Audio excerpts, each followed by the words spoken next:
Klabu ya KCCA-FC ewagidde enteekateeka y'okulwanyisa obubenje ku nguudo ne cheeke yakakadde kamu emitwalo 5 ng'ewomeddwamu omutwe ab'ekibiina omwegattira bannamawulire abasaka g'ebyemizannyo ekya USPA.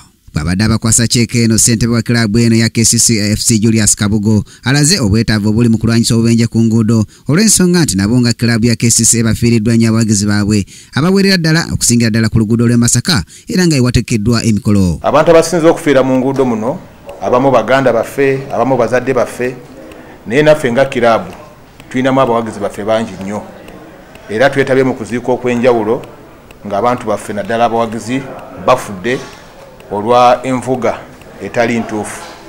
Ate era nga muwulidde pulezidenti wayogedde omukyala Rita nti twafiira bannamawulire emabegako eyo eruzira mu mwaka gwa 2021 abafiira mu accident zino.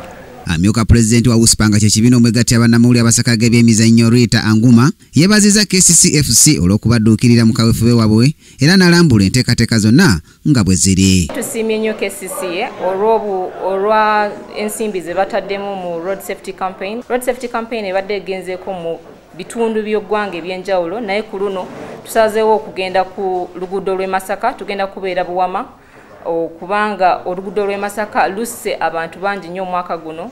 Abantu babadde bagamba bakikolima ekiri ku Masaka naye wabula so si kikolimo naye wabula abantu bavukiza kimama. Mu ngeri y'emu klabu ya KCCA oluvannyuma lw'okumega Sowana FC Rugogo ku ggoolo 2 ku bwereere olwaleero basitudde okwolekera ebitundu bya Luwa gye bagenda okuttunka ne klabu ya Onparaka FC omwayo ku kisaawe kya Betway Greenlight. Kusinziira kwa myuka omutendesi wa KCCA-FC Mole Byekwaso newankubadde nga klabu ya Onparaka FC sinyankugijjako obubonero 3 omwayo olw'ekuyanja abawagizi abeeyiwa ku kisaawe kino wabula awezenga nabo bwe bagyetegekedde. Kigendererwa kyaffe kyekyokuwangula omupiira gwaffe ogwokuna nga bwe mulabye emipiira gyaffe gye tusambye 3 tugiwangudde gyonna era naguno omupiira gwaffe ogwokuna bwe tugenda okusamba ku lwokutaano twagala kulaba nga tuguwangula kuba bw'oba oli defending champion oli champion olina okudefendinga ekikopo kino n'obwegendereza olina okulaba nga tosuulasuula bubonero mangu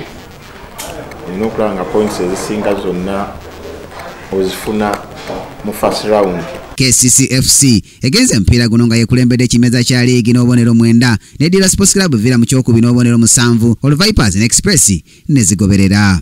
Abasambi okuwulisiza okuti Lawrence Kasada ne Isaac Muleme tebatambudde na ttiimu eno olw'obuvune. Ku Kingdom TV amalindira g'ebyemizannyo Brian Katende. This is Kingdom TV.